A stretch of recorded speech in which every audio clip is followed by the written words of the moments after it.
All right, good evening and welcome everyone. My name is Jeff Weller. I'm the news director and chief meteorologist over at WJFW Television. It is my pleasure to welcome you here today, whether in person or remotely watching at home on television. A couple real quick logistical things. First off, the restrooms are out the back door to your right. Feel free to use those, of course. And then also, this is TV. It's going to air on October 11th. Please silence your cell phones now if you could, because TV and cell phones don't go real well together. All right, so we're delighted to partner with Nicolet College for this forum tonight. First, I'd like to thank Mike Effinger, Kate Farrell, and Heather Shalick with Nicolet on the Nicolet team. And then also Walter Terry, Marty Manderson, and Steve Shanks with WJFW. As you guys know, these things do not just happen without support, and they definitely have given Dan and I the support to put this forum together tonight. All right, so we gather here today understanding that the importance of local elections. Certainly big national elections get big media attention. That draws the voters and dominates the water cooler conversations the next day. But when we look at our day-to-day lives, local elections have the greatest impact. So events like this are incredibly important to help you figure out the issues that matter to you and to your families. Voting is the entry point to civic engagement, not the ceiling. Nonpartisan partnerships like this one play a critical information role in bringing people together. Now, please join me in welcoming Newswatch 12's political director and anchor, Dan Hagen, to the stage. Dan?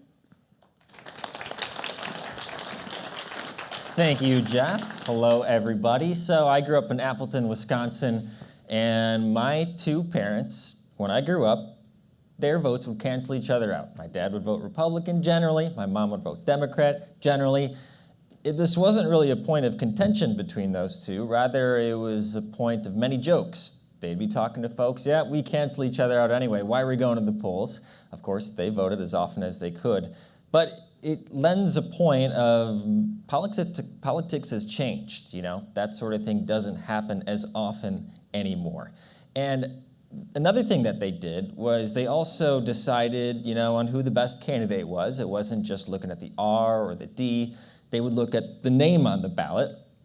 That's another thing that has tended to be different in recent years. So we're going to explore all these trends, how things have changed, and I can't think of two better people to do that than two former Northwoods legislators, each from one side of the aisle. Let's first welcome our first guest from Minocqua, Joe Handrick. He served in the Assembly in the 1990s as a Republican, and he's also done more work since then in terms of data analysis, as well as helping other Republican candidates and officials. So welcome Joe Handrick to the stage. Good to see you right here. And before Mr. Handrick was in the Assembly, someone else had his Assembly seat, and that would be Jim Holperin. Jim Holperin is from Eagle River. He also served in the State Senate and as Secretary of the Department of Tourism. So everyone welcome Jim Holperin to the stage. Welcome. Welcome, Jim. Cool.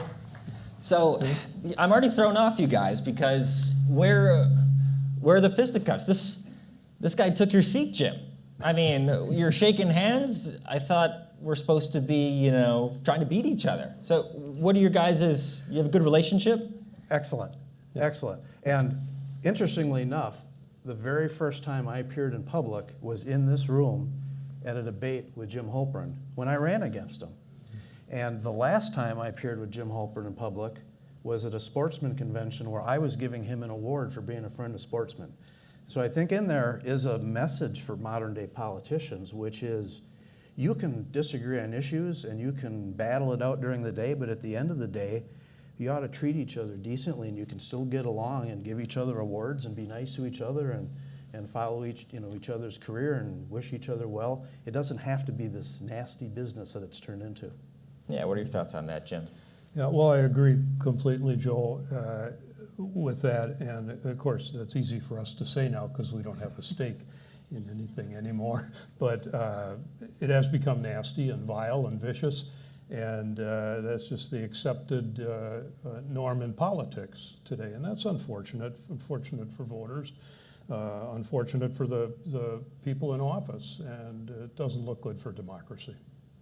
We're going to get into all of this. So just to kind of lay out this evening, I'm going to ask each of you about your backgrounds, how you joined your respective party. We'll look at some data through the years of how Wisconsin has changed electorally. We'll look at the 2024 election in Wisconsin as well. And then we'll talk about how politics has changed, as you guys have had a front row seat of that. So let's start with Joe.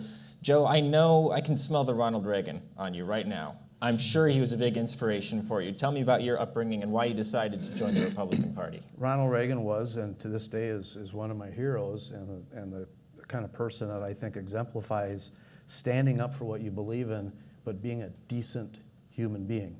And my entry into politics was largely driven by my family. My parents were the kind of people that were always involved with something in Minocqua. Either town government, volunteer work, the Lions Club, Winterama, Beefarama, Aquarama, all the ramas we have in Minocqua. They were always involved, and we all learned as kids that when you're a part of community, you get involved. And when I was a young person during the Carter administration, Jimmy Carter put energy prices, if you remember, well, you wouldn't remember, but energy prices were skyrocketing, so Jimmy Carter put price controls on propane. My father owned a small propane company. So he was not allowed to raise the price of propane over a couple-year period. Meanwhile, his costs kept going up. So the big boys, they handled it just fine, but little propane companies like my father, he had to sell it. He went out of business.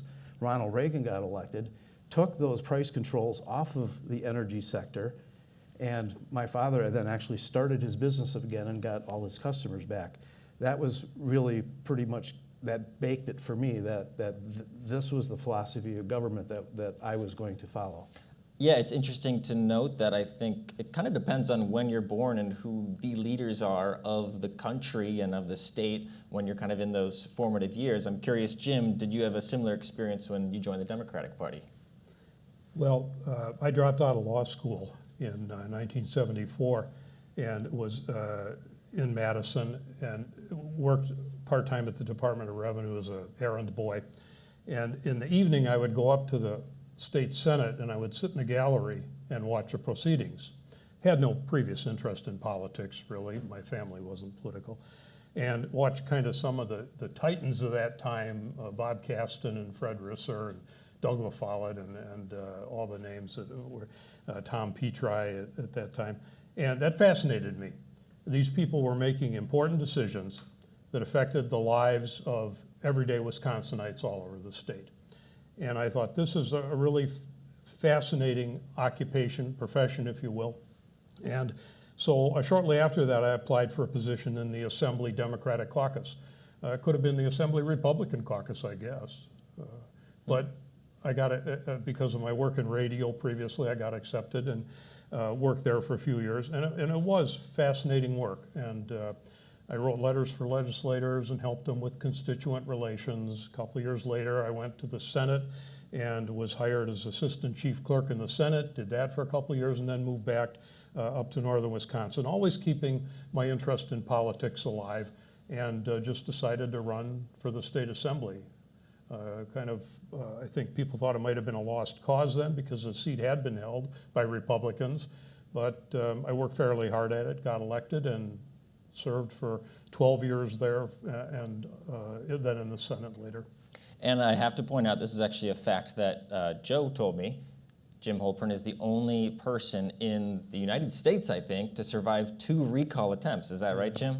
As far as I know, it's going to be on my headstone, Dan, so let's... 2 recalls failed, right. He can't recall, but yes. Well, I think we're going to get into the meat of this and how politics has changed. And, you don't really see rural Democratic representatives in the state of Wisconsin and kind of across the country as well. So let's turn it over to you, Joe. You've been following kind of the data of the state. You do data analysis for many Republicans still, so we have some slides prepared for you.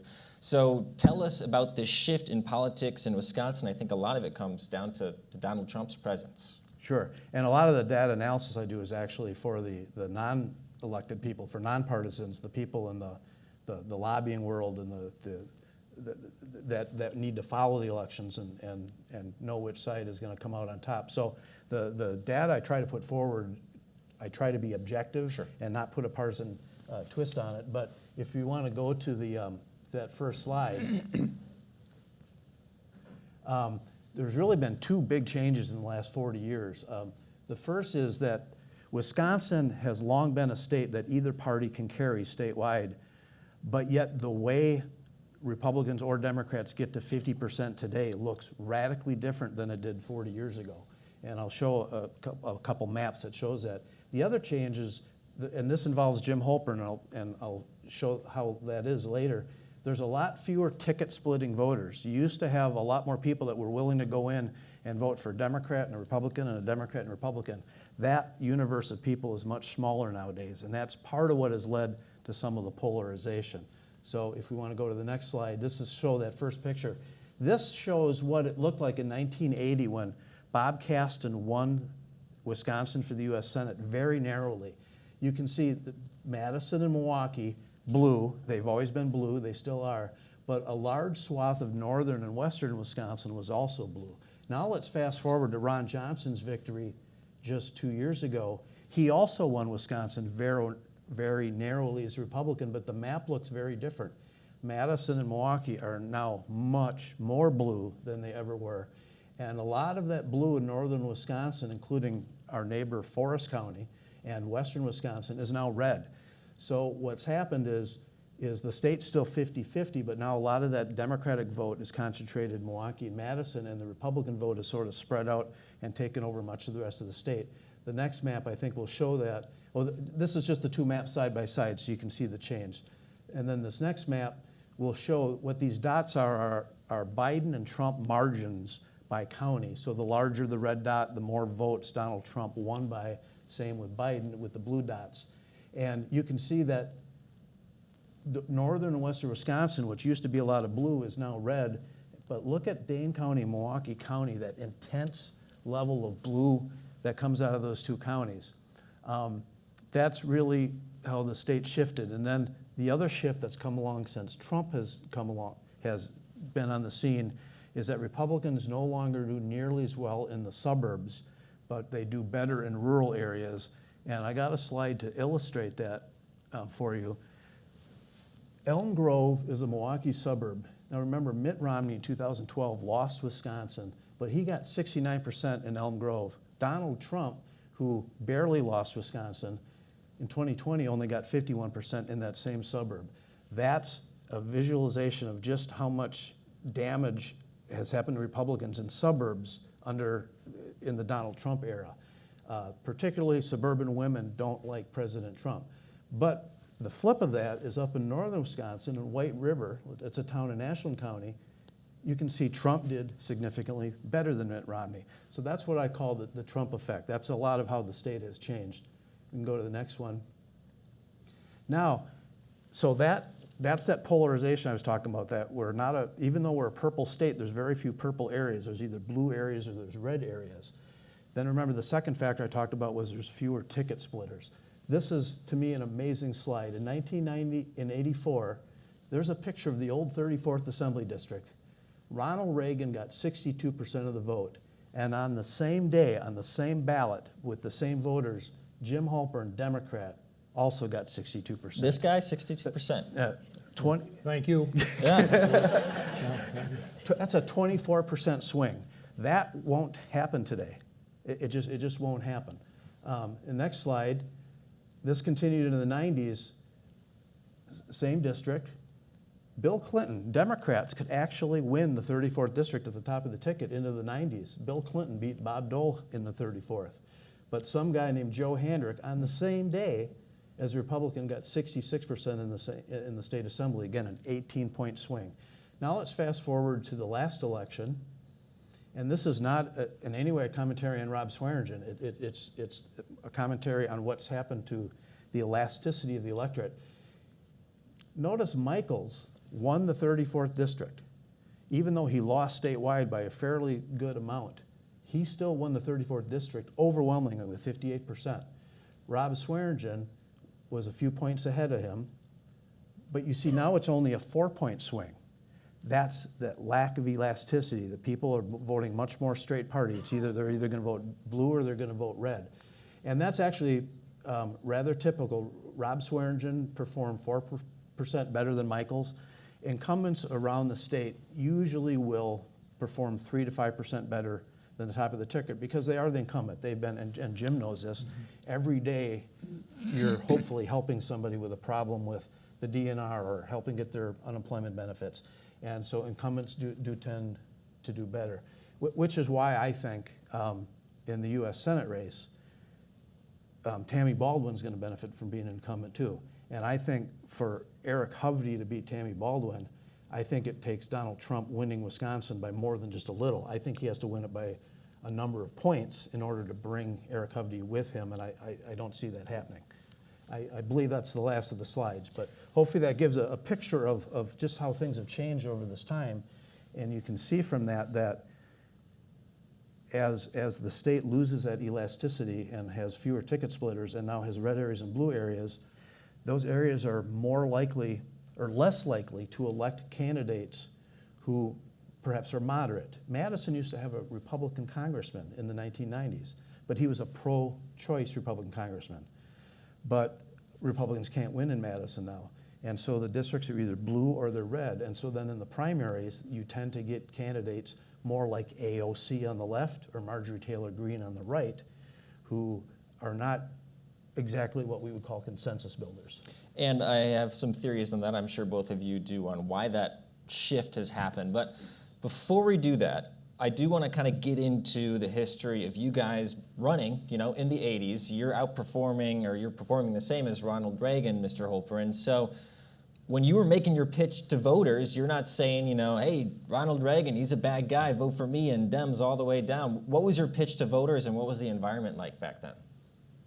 Well, the appeal to voters was the same throughout my time in office, and that is that I want to represent you. I think I will do a good job representing you. I will listen to the issues that you bring to me on both sides of issues, and we'll try to make an informed judgment based on what I think you would do if you were in office and how you would approach the issue. So it was a pretty straightforward retail politics. Bert Grover used to say I had a personal relationship with 50,000 people. And that's kind of what Bert Grover, former superintendent of public instruction, and member of the assembly in Wisconsin. But it was just meeting people where they were, trying to be honest and reasonable, rational person, and it seems to have worked. And Joe, I've talked to you before about this. You gave me a tour of the Capitol building in Madison, and I feel like you could have given an identical answer to Jim there about your pitch to voters in the 90s as well. Do you feel like that's the case? Yeah, well, I got elected in 1994, and it was an interesting year because that was an anti-incumbent year. And I was running for an open seat. It had been held by a Democrat for 12 years, but it was an angry electorate. They did not like insiders. They didn't like professional politicians. They wanted change. And so I ran as a guy who was going to go and shake up Madison and make a splash. I had the splashing dog. But at the same time... Is this a television ad on Channel 12? But yes, it was. But at the same time, I was the only candidate who had ever worked out of 9 candidates who had ever worked at the Capitol. So I also talked about I'm the only one who knows my way around the Capitol and how to draft a bill and all these other things. So I ran as an insider and an outsider all at the same time, but had to thread that needle. So I noticed not much partisan red meat in either of your pitches right now to voters. So why do you think it's shifted that way, and that both of these, there's a polarized electorate, but it seems like the parties are more polarized as well, their officials as well. What do you make of that change? Why do you think that happened? Well, we're going to need more than a shrug, Jim. I'm sorry. Well, one I can edit that out, I guess, for the TV. But one is the map, the polarization map. Okay. A second thing is there's an old saying that if a dog bites a man, it doesn't make the news, but if a man bites a dog, it makes the news. So just sometimes the more controversial stuff will get attention and get people on TV or whatever. Yeah, and that's how people like Matt Getz and Marjorie Taylor Greene and AOC, that's how they thrive. They thrive, and the guy from the Minocqua Brewery, they thrive on this. Donald Trump thrives on the controversy of having the world revolve around them.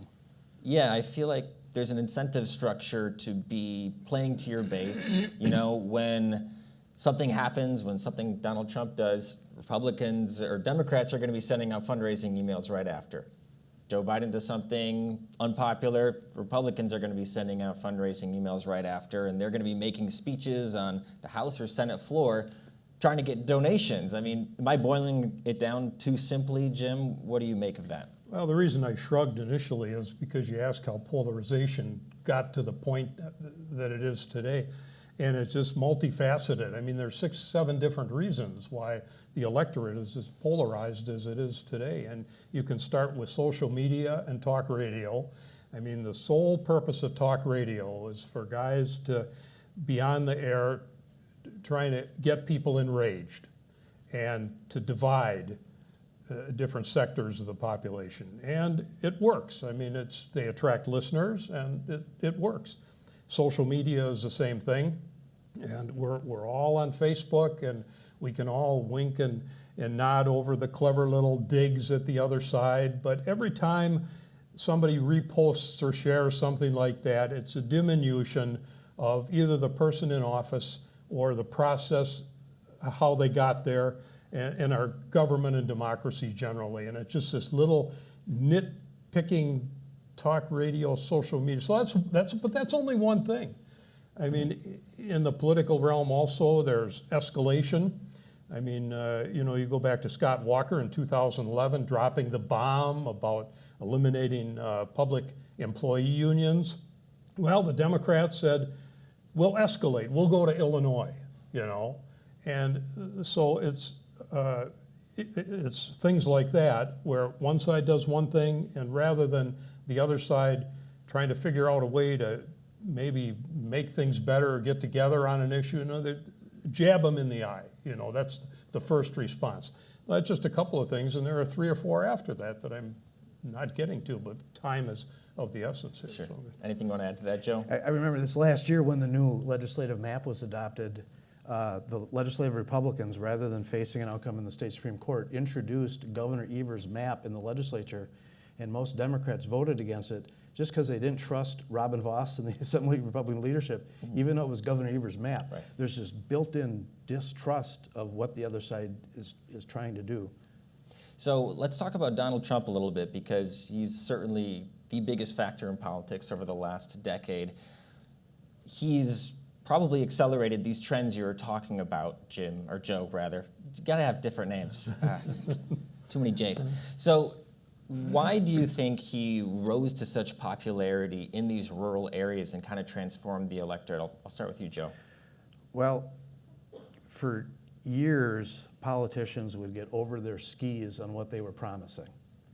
I mean, when a president says, I will create 6 million jobs, when a president has never created a single job, you're setting yourself up for people to be disappointed, whether it's read my lips, no new taxes or whatever. So politicians would make these promises.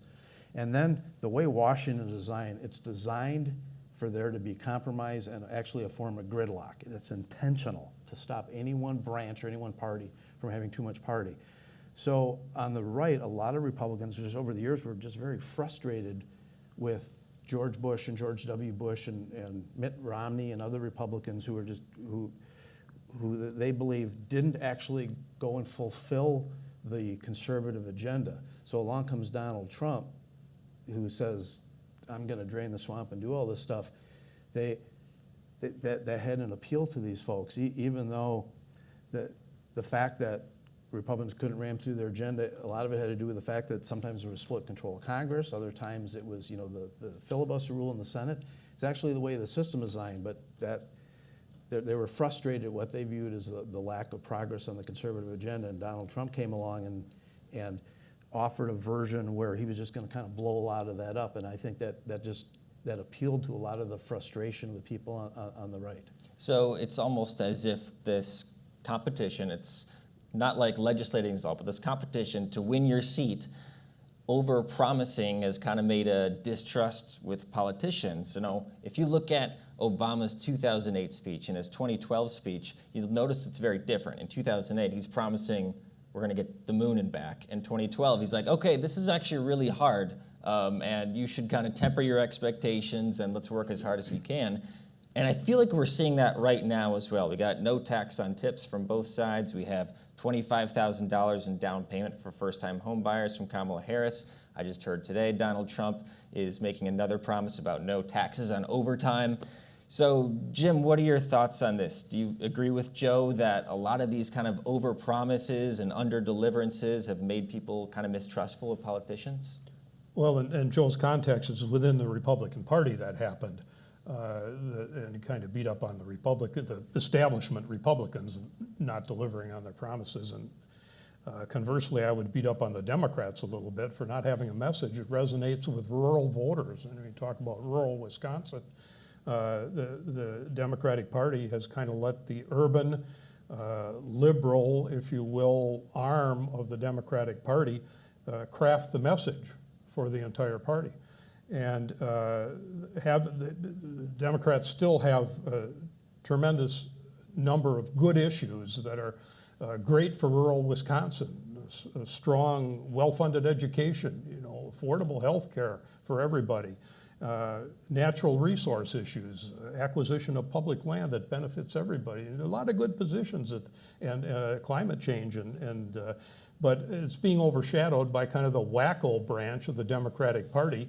And they have managed to hijack the message in many cases. And so what rural Democrats are hearing are not the strong issues and the benefits to the rural areas that Democrats can bring to them, but they're hearing again Alexandria Ocasio-Cortez or AOC or Ilhan Omar from Minnesota. I mean, and the talk show hosts are obviously glomming onto that and amplifying it and saying, this is what the Democrats stand for. Listen to this outrageous position. That's what the Democrats, and so that filters down to the rural areas. And after a while, the people in rural areas begin to believe that's actually what the Democrats stand for. Defund the police. Yeah, that must be it. And so that turns people to an alternative. I'm not saying Trump, but to some alternative. Legislative candidates, maybe, but it's had an effect, and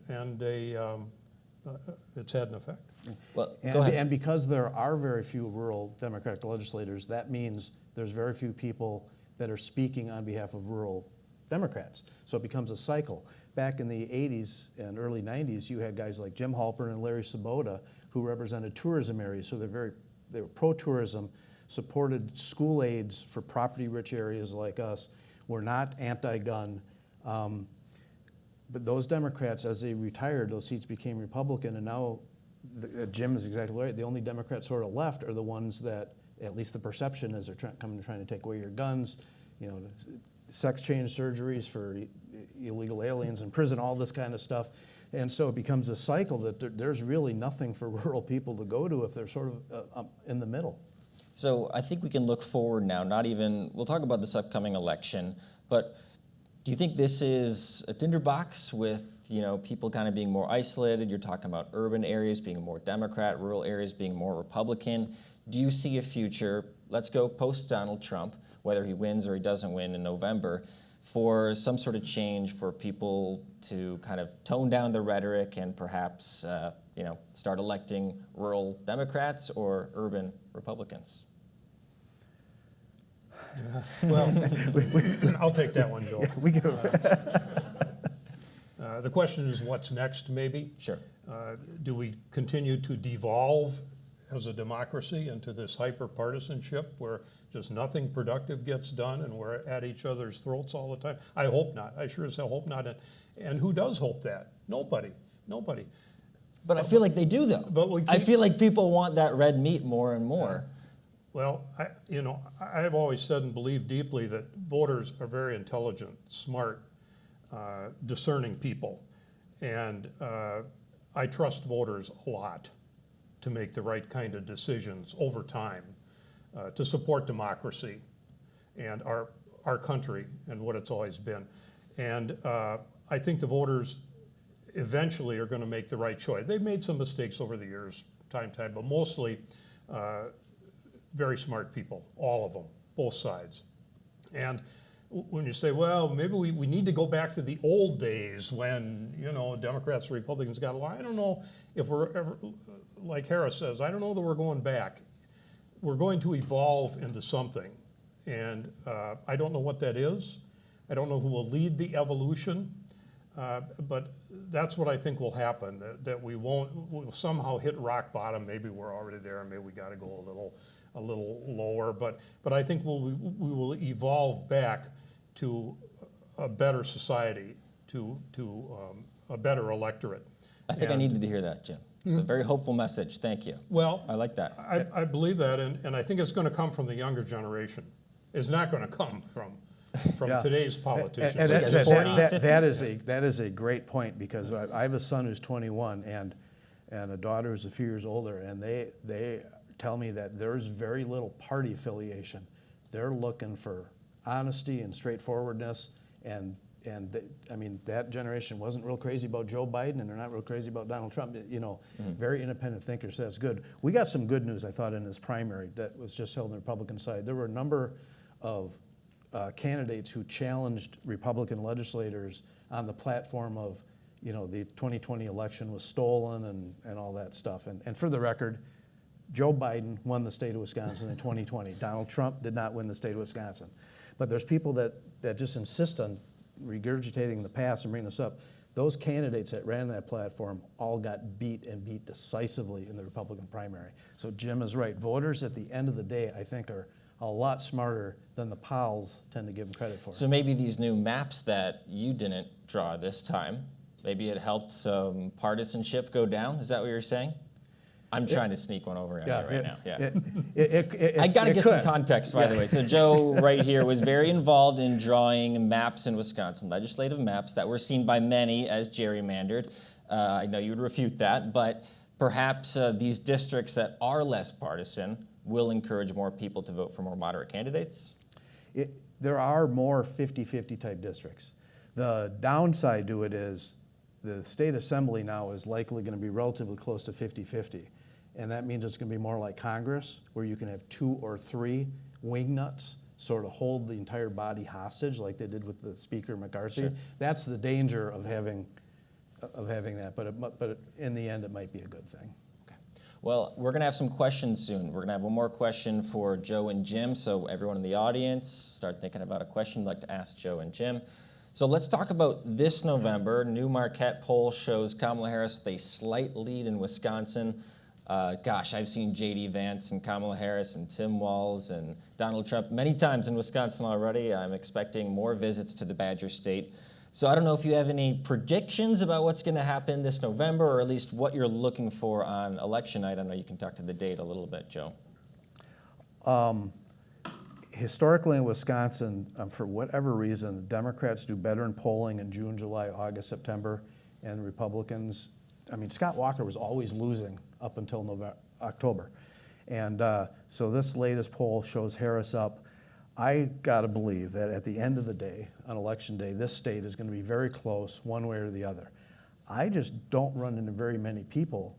In fact, I don't run into anybody who says, oh, I voted for Biden, but now I'm gonna vote for Trump. Or I voted for Trump, but now I won't vote for him. People are in their corner, so it seems to be more of a matter now of just who can get their vote out more. So I think it's gonna be very, very, very, very close either way. How it's been for the last many elections? I'd say within a point and a half. Yeah. What do you think about that, Jim? No, I agree. There's nobody I meet who's undecided.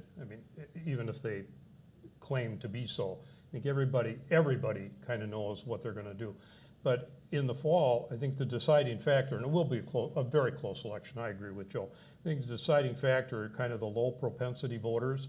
Couple of the interesting things out of that Charles Franklin Marquette poll was not the horse race between Harris and Trump, but some of the lower level enthusiasm questions. It showed independents were enthusiastic about voting, only 31% of them, whereas Democrats were like 72%, Republicans were 68% enthusiastic about voting. Well, I think as we get nearer the election, those independents, the 31% that are low propensity voters, just not enthusiastic, might not vote at all, and probably wouldn't have if it had been Biden and Trump.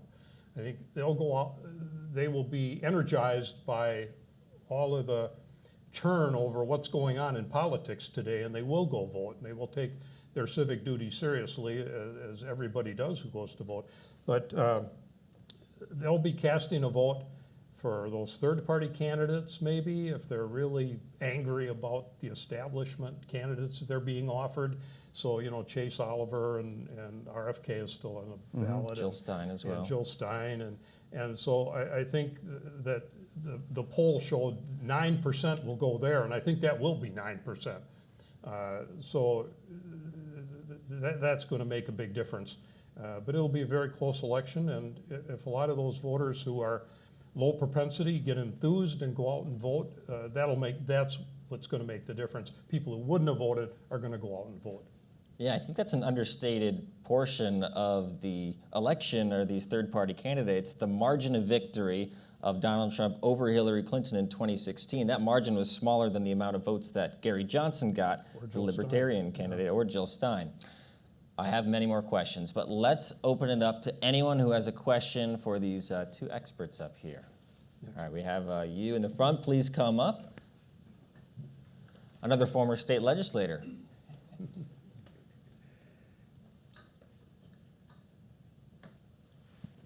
I guess my question is, you talked about the differences in partisanship, and they came up with a lot of good things, but the one elephant in the room they didn't mention at all was money in politics.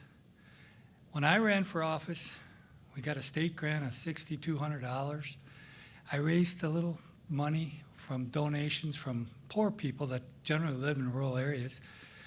But now, anyone that's running for office, if you don't spend a lot of time raising money or have rich friends or some other way to get money, it's pretty hard to run for office now, especially when people are so strapped and have to work and run. When I ran for office, I took 3 or 4 months off my job. I was able to do that because I had a business and my business kept going. But it's pretty tough right now to get candidates to run for office because of the money and the time and just making a living. I think that's an interesting point. Thank you for that comment. And I know that we were talking about this earlier about that incentive structure to kind of play to your base and get the big donations. So what are your thoughts on that?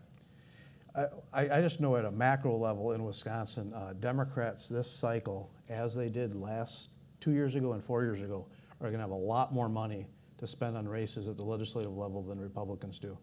Republicans, as a counter to that, have more incumbents, and incumbents have a bit of advantage. So, but there gets to be a point where you can only spend so much money, and the Democrats are taking in so much money from Hollywood and from Wall Street that it's to the point where I'm not sure how they can spend it all, because there's only so much airtime you can buy on TV. Yeah.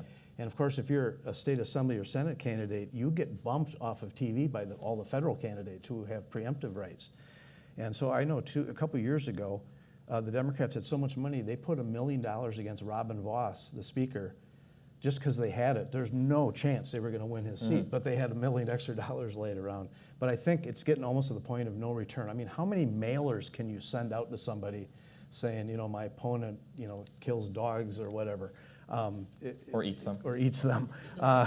You know, and so to me, it's not how much money you spend, but it's which candidates are smarter about spending it. So the money thing has long been a bother to me from a very different angle from what Mr. Schwartz had, which was that I came from kind of a lower middle class family. And so I see a lot of these rich people today running for office from both parties who self-fund their own campaigns, and they're able to throw millions of dollars into it. And that puts people like us at kind of a disadvantage into even being able to come out of those primaries.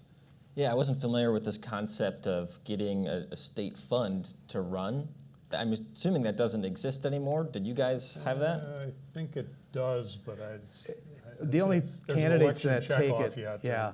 It's state funding for races, and if you agree to spending limits, which are pretty low, the state will give you a grant out of that dollar checkoff on your taxes. But the only candidates who take it tend to be candidates in safe districts who have no chance of winning, and they have trouble raising money. If you're in a competitive district, it would be suicide to accept that money, because then you're accepting the spending limits, and then you're going to be outspent 20, 30 to 1. Interesting.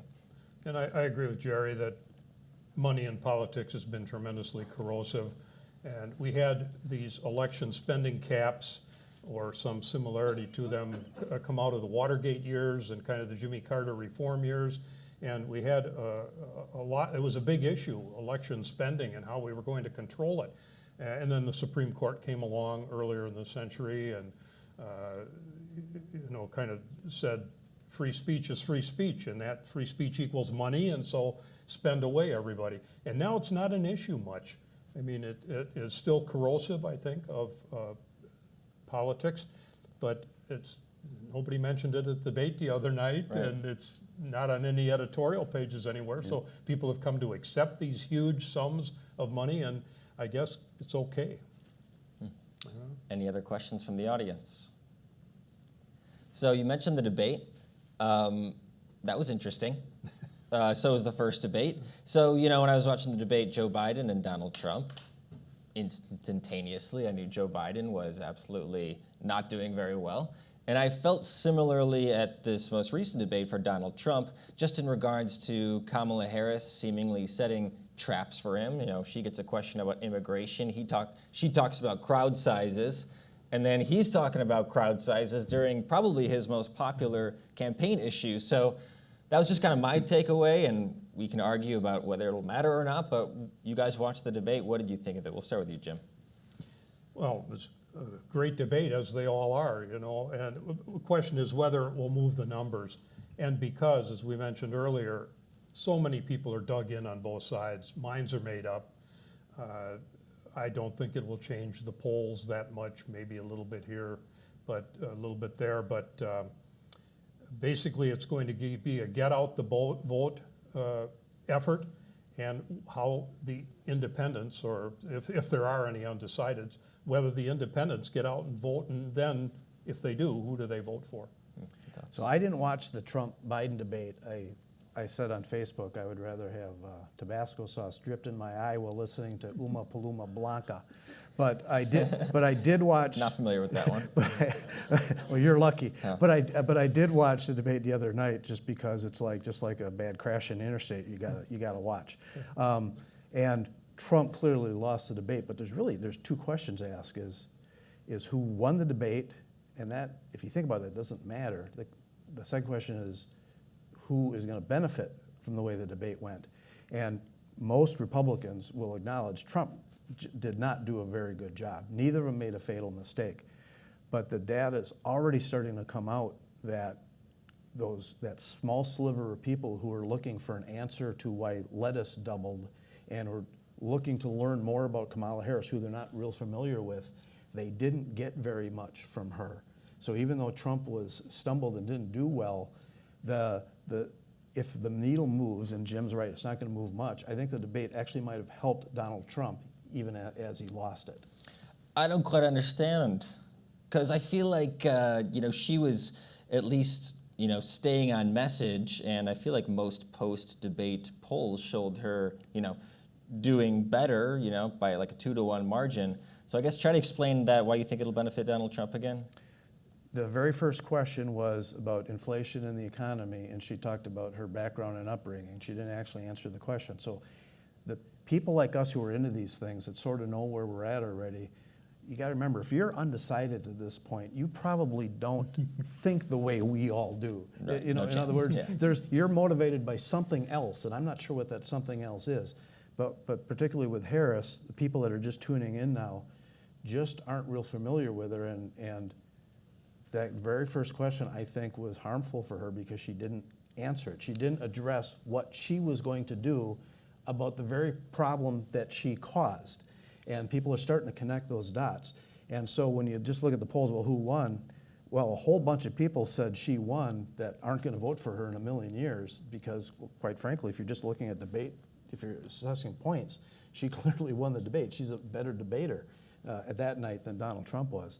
But sometimes these things take a little while to work their way through, and so we'll see. But sure. I mean, I'm just looking at some of the stuff that's come out just in the last couple days, showing that small sliver in the middle, her favorables did not go up at all.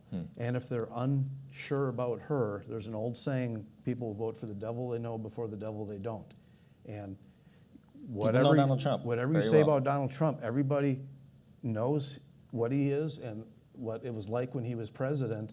And a lot of people are willing to put aside the abrasiveness and his personality issues because they're tired of paying double for a head of lettuce and bacon and eggs and everything else, those kitchen table issues.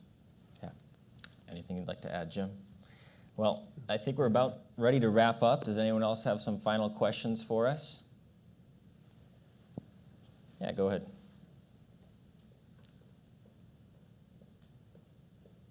How do we increase discourse between our politicians and the people that put them in office?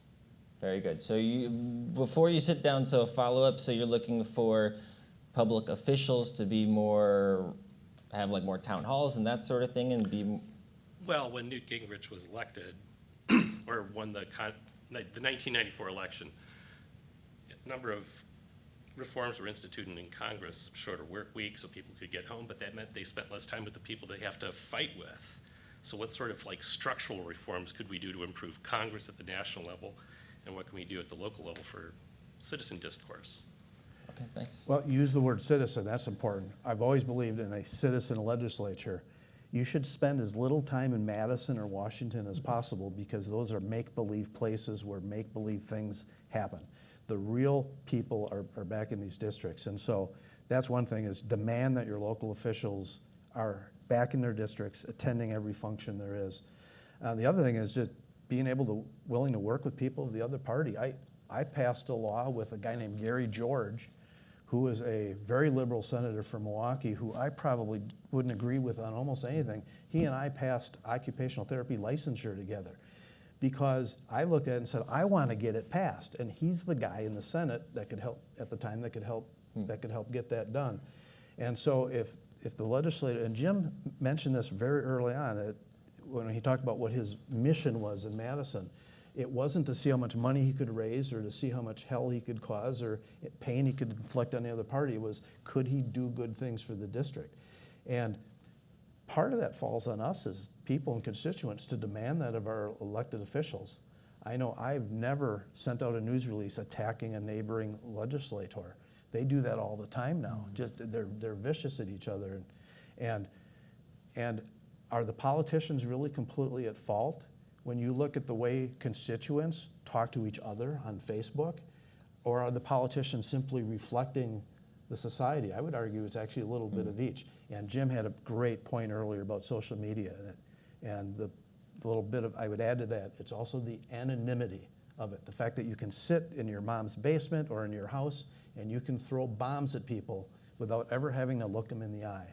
And I know Jim did this, I did too. When I would get sometimes a hostile letter or something, I would call the person and talk to them. And it's funny, when you talk to people one-on-one directly, it has a disarming effect. They're not quite as angry because now it's a person talking to a person, not a bot talking to a bot. I get more probably angry emails than nice emails, but whenever I'm walking around Walmart, I've never had an angry interaction. There you go. I've only had nice interactions. So kind of going back to the question, Jim, is there anything structural, maybe in regards to like campaign finance, that could be done to perhaps make parties want to work together more? Well, I talked earlier about things are going to evolve. I just don't know how they'll evolve. But there are a number of groups that have started up just recently to bring groups, politicians together, voters together, the electorate, try and bring them together. Scott McCallum and former Lieutenant Governor Scott McCallum and David Haynes, editorial director at the Milwaukee Journal-Sentinel, have started up a group funded by the Jimmy Carter Center. That's where they're getting their money, called Center for Civic Engagement in Wisconsin or something. And the sole purpose of the organization is to get people talking to each other and to try to bring sides together, try to turn down the temperature to reduce the polarization and divisiveness. But that group hasn't gotten traction yet. Yeah. And there are 2 or 3 other groups like that that kind of start up, and they don't seem to catch fire. They don't seem to attract attention in the media. They don't seem to attract membership. They don't seem to get true believers to their cause. I don't know why that is, if they need different leadership or what, but that's one step that I think if there's enough of that, if that momentum builds in these groups where their sole purpose is to bring people together rather than tear people apart. Maybe they need their own talk radio. We should show, start I our don't own know, talk radio show. but something. But that is going on. And for anybody who's interested in kind of diffusing things, look up one of those groups or join it. Give them your support and see what they can do. I'll end with a bit of hope. In the last legislative session, not the one I just ended, but 2 years ago, 92% of the bills that passed the Assembly passed on a bipartisan vote. You don't hear about that. You tend to only hear about the big controversies and the fights, but most stuff still has some form of bipartisanship to it. Madison is not nearly as broken as Washington, and so there is hope. Washington, I don't know how you fix Washington. It seems broke, Well, we but can't end on that note, Joe. So, Jim, you go back to that optimistic thing you said. That was nice. But the earlier gave me a dopamine rush of hope. We're an old democratic republic here in the USA. Well, in the history of the world, not so old. But we're old and have survived a lot. And I think we'll survive this.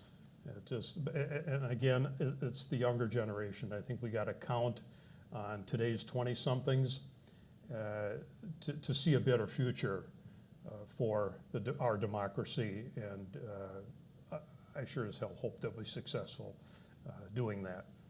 Let's give a big round of applause to Joe Handrick and Jim Holperin. thank you. Thanks everyone in the audience for joining us, and for you at home, thanks for watching. We'll be back tomorrow.